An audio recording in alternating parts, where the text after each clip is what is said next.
के माला लाल चुनरी नारियलवा भोगवा लगावे खातिन फल फलहरवा।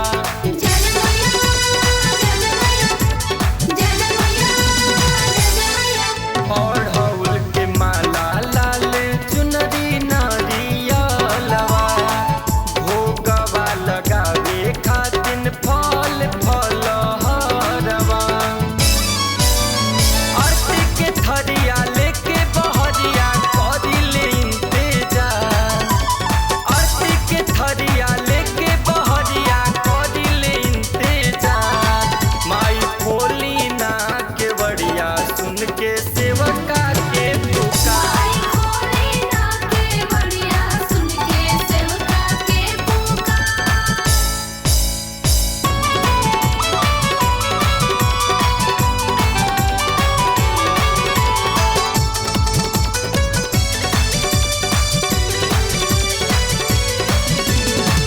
होते दर्शनवा मनवा गद गद हो जाला।